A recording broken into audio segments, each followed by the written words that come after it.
talk today about a case of Behçet's disease with multiple aneurysms. Our case is a 57-year-old Yemeni was referred for further evaluation of recurrent abdominal pain and ischemic right lower limb pain on walking less than 50 meters and improving at rest. His medical history was characteristic. He had a 13-year history of recurrent orogenital ulcers and recurrent acneiform lesions on his back. He has a history of left lower limb ischemia 3 years ago, for which he did iliofemoral bypass. On examination, he has dilated veins over the chest and abdominal wall, failing from downward to upward, denoting inferior vena cava obstruction. Femoral pulse is intact on right side and absent on left side. However, no color changes and with one periphery. His ESR was 75 millimeter per hour and CRP was 98 milligram per liter. CT angiography on thoracic abdominal aorta and both lower limbs.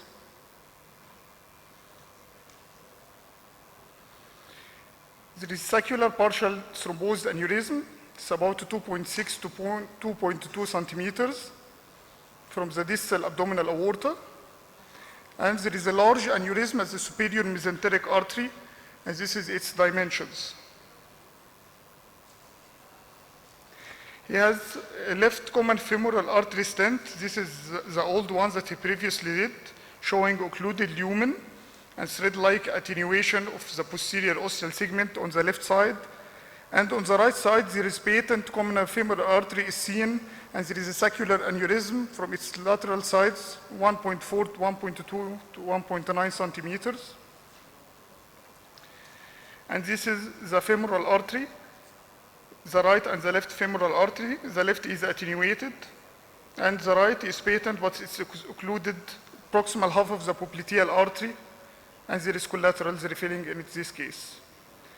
The patient was diagnosed as a case of Behçet disease, and it is an active disease. The patient received pulses of methylprednisolone 1 gram per day for 3 days, then on oral prednisone 1 milligram per kg, then tapered gradually, and was given pulses of cyclophosphamide according to vasculitis protocol. And for sure, I will take the decision of the vascular surgeon later. The patient was in co-management with the team of medicine and the team of the vascular surgery. After 3 months, there was marked improvement regarding abdominal pain and the ischemic pain in his lower limbs. In the right lower limb, he can walk more than 100 meters without complaint. And his inflammatory markers was decreased. The plan for our vascular team surgery to exclude this part of the large superior mesenteric aneurysm first by endovascular stent grafting through a transbrachial approach to avoid the obstruction in the lumen in the lower limb, and to defer the exclusion of the infrarenal aneurysms, the small ones, and the surgical repair of right common femoral artery aneurysm to a later session. This is the plan of our vascular team after controlling of his active vasculitis in this case. Our discussion, vasculitis in Behçet disease, vascular Behçet is considered one of the major factors involved in the overall mortality in Behçet disease patients. Vascular involvement is reported in different studies from 7 to 57%. Arterial involvement is seen in 2.5 to 7% of all patients with Behçet disease. Arterial involvement can cause either occlusion or aneurysms. Vascular Behçet can occur in any type of vessels, either large, medium, or small.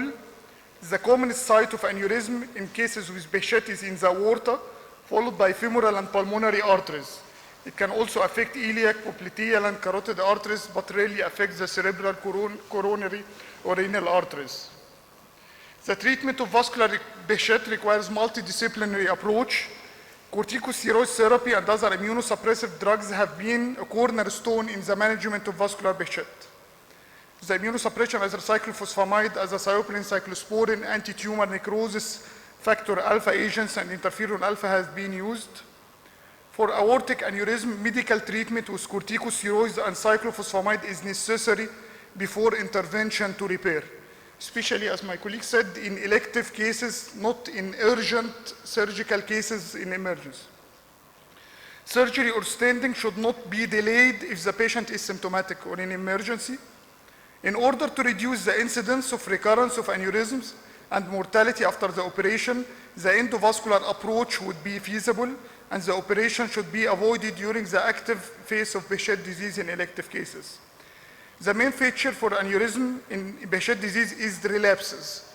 So this case needs a long follow-up even after treating the aneurysm, even after surgery, to maintain remission of this inflammation to avoid relapses. In addition to appropriate surgical and endovascular techniques, adjunctive immunosuppressive therapy is fundamental in the treatment of patients with aneurysms. Several studies stated that discontinuing immunosuppressive therapy or the onset of uncontrolled inflammation despite administering immunosuppressive therapy were associated with a greater risk for relapse of pseudoaneurysm after intervention after EVAR. Our take-home message: vascular Behçet is an aggressive and relapsive form of vasculitis, which necessitates a multidisciplinary approach with an expert team of medicine and surgery. It requires intensive perioperative immunosuppression. Long-term follow-up is important to maintain suppression of inflammation to avoid recurrence and relapses. Thank you. Thank you, Dr. Hegazy, for your interesting